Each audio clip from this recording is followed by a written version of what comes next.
Hello all.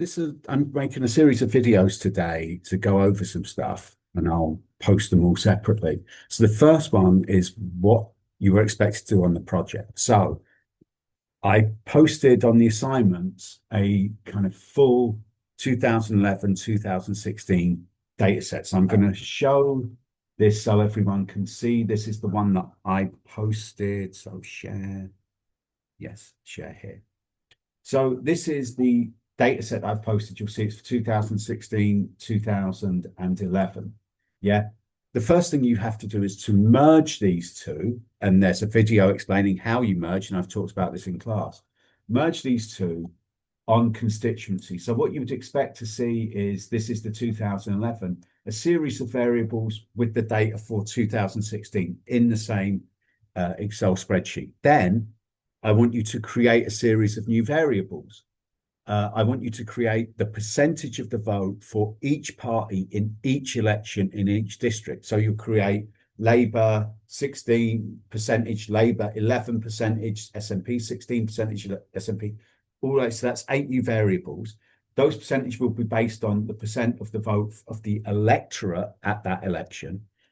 I also want you to create 8 new variables, which are simple binary variables, and you can use the ifs commands or the if command. I'm going to post a video about if and ifs later today.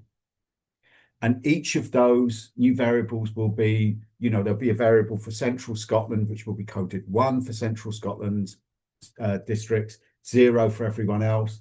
There'll be one for Glasgow, which will be 2 for Glasgow, 1 for Glasgow, 0 for everything else. You'll do that 8 times. Then you need to create a variable based on the 2011 data only, which says which party won each seat.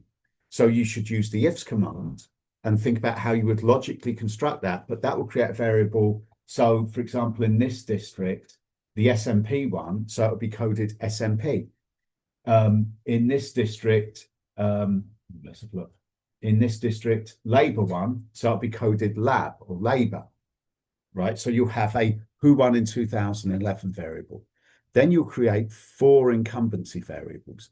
An incumbency will be measuring which party won the election, right? So if the SNP won the election, so say we're talking about this district, the SNP won the election. What you're going to do is you're going to see if the SNP candidate in 2016 was also the SNP candidate in 2011, right? It doesn't matter if the Labour candidate, the Liberal Democrat, or the Conservative candidate is what ran in 2011 and runs in 2016 because they're not an incumbent, right? The incumbent is the part of the person who won the election in the previous election. So, but you actually need to know if they're a Conservative incumbent, Labour incumbent, Liberal Democrat, or SNP. So you'll need to, I would probably use the if command there, where you'll say who won the election and is the candidate in 16 the same person who ran in 11 for that party, and that'll be 4 variables. You also have to create histograms of the party votes in both sets of elections. That's up to you how you do it. And then ultimately, you'll, let me stop the share and go to another share.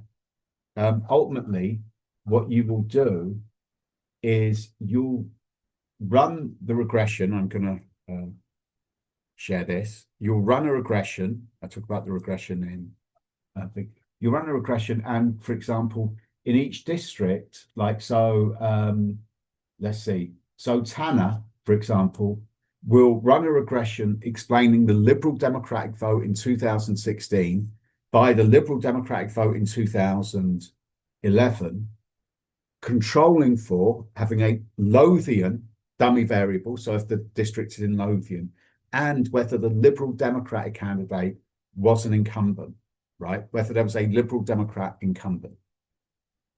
That's what he'll do. Riley will do for the Conservatives and for the North East Scotland region. That's what you're going to do. That's what you're going to do. And that's going to be the project. So I'm going to post this video and then I'm going to post a series of other videos today. All right. So I will see you all So